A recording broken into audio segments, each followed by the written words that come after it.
Good morning. I'm so glad you could be with me today in our Unfolding the Word study. We're in the midst of Daniel. We're now in the 5th chapter of Daniel.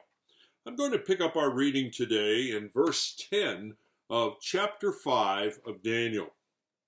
The queen, because of the words of the king and his lords, came into the banqueting hall, and the queen declared, "O king, live forever.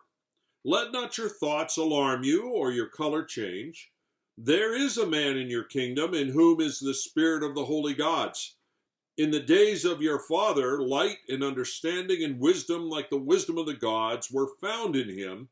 And King Nebuchadnezzar, your father the king, made him chief of the magicians, enchanters, Chaldeans, and astrologers, because an excellent spirit of knowledge and understanding to interpret dreams and explain riddles and solve problems were found in this Daniel, whom the king named Belteshazzar. Now let Daniel be called, and he will show you the interpretation." As you know, now that we're in the 5th chapter, Nebuchadnezzar has died. We're 23 years after the death of Nebuchadnezzar. The kingdom of Babylon, having been the greatest of the empires, is now disintegrating. The individuals who followed Nebuchadnezzar were nowhere near the capable people Nebuchadnezzar was. Babylon was essentially destroyed by this point. They were surrounded by the armies of the Medo-Persian Empire. All that was left of the kingdom was the city. And yet, Belshazzar, the king, the final king, the co-reigner with his father Nabonidus, and his lords that had all retreated to that city, still felt somewhat secure and safe, even though surrounded by the enemies. Why? Because years ago, decades ago, Nebuchadnezzar had worked hard to make Babylon an invincible city. We've talked previously about the nature of the walls and the tremendous construction projects. He also, in addition to doing that, it was a city that didn't have to worry about being surrounded because it had fresh water. It had been built so that the river ran right through the city, underneath the walls. So there would always be water to satisfy the needs of the city. He had built granaries to store 20 years of food within that city.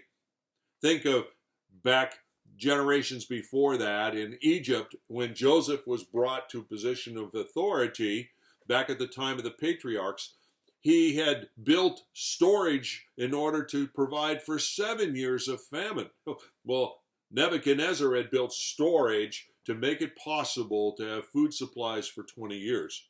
So at any rate, for those and other reasons, foolishly, the king and his core leaders and nobles felt somewhat secure. And he holds this banquet that we've talked about already, a prideful banquet, a drunken banquet, and he uses it also as a time to insult God using the vessels that were taken from the temple in Jerusalem. And God has now rebuked the king, and through the king, all of those nobles, through the miracle of the finger the finger of God writing on the wall. It was a miracle that terrified the king, terrified the nobles. In fact, the king, as we talked about, actually fainted. And in his fear, he yells for the Magi order to be sent in, the leaders at least, is what that would mean. And he looks to them, offers them great riches if they will interpret this for him, so he can make sense out of this terrible circumstance. But of course, the Magi order without Daniel fails miserably. And when they can't help, the king is even more afraid, even more trembling. And it was at this stage where the Queen Mother comes into the picture. These are the verses that we read today. The Queen Mother is the vehicle through whom Daniel is brought back into the picture. Now, who is this Queen Mother that's being talked about here? Obviously, an important and respected person within the Babylonian kingdom. Historians have suggested one of two options for this Queen Mother. Some have suggested that she's one of Nebuchadnezzar's wives. Remember, it's only been 23 years since Nebuchadnezzar died. His wives would have been of a variety of ages. So it's not inconceivable that one of his wives, and of course you remember the ancient kings had multiple wives, one of the wives is who's in focus here, the main wife, who at his death was the most prominent figure. Some have suggested that this Queen Mother was one of Nebuchadnezzar's daughters, and there's a variety of reasons for that I'm not going to go into. We don't know exactly who this was, which of these categories is the proper one, but independent of which is the category one, she was respected enough to come uninvited into the very presence of the king. Remember, that's a dangerous thing to do in that era of history.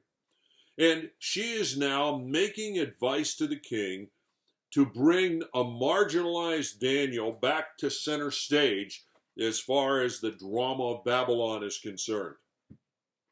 Daniel, who had been second in power underneath Nebuchadnezzar, now 23 years later, through a variety of kings and the intrigues of the Magi order, had been completely marginalized to the point that apparently even the king was not necessarily mindful of Daniel and needed to be reminded of his role. And yet, even though marginalized, Daniel during those years, while not second in power anymore, still was serving the kingdom.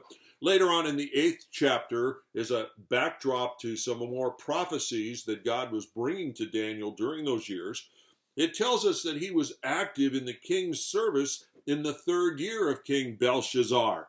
And that was 7 years prior to the point that we're looking at today, the timing of this particular dream or this particular event in Belshazzar's life. Belshazzar, upon the queen's response, didn't seem to even know who Daniel was.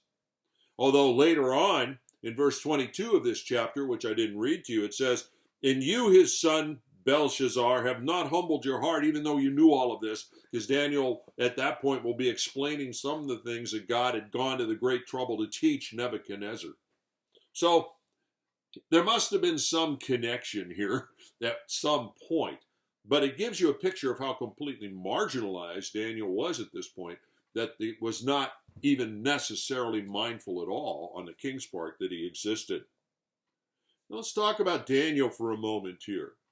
At this particular point in time, which we can date very accurately because that final night, that final destruction of the Babylonian Empire took place in 539 BC. At this particular point in time, Daniel was in his 80s. Amazing, isn't it?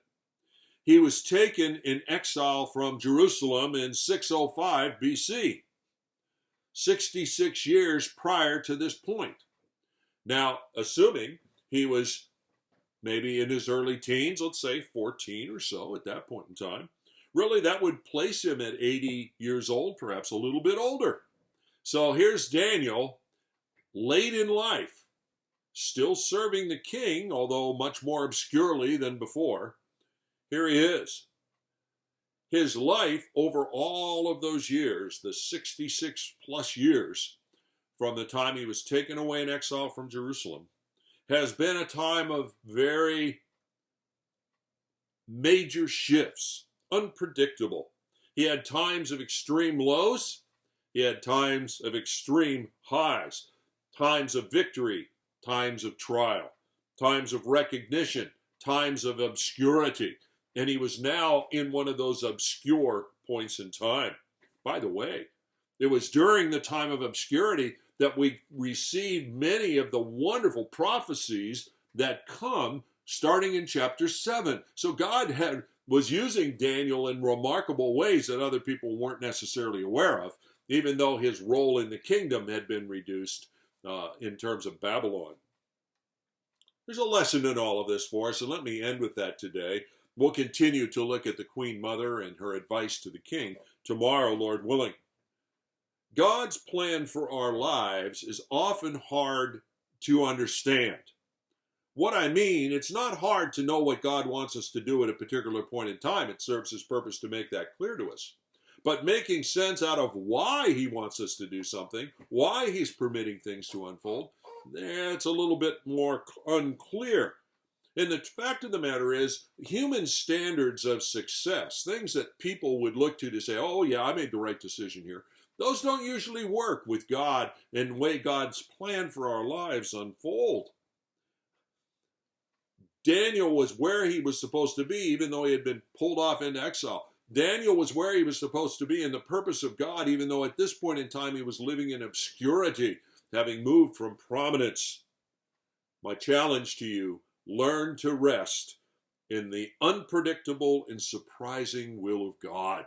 He always has reasons for where you are and what he wants you to do. The key is to make sure you're doing what he wants you to do, not whether you can make sense out of all of his reasoning. Well, join me tomorrow as we continue to look at this exciting chapter in the book of Daniel.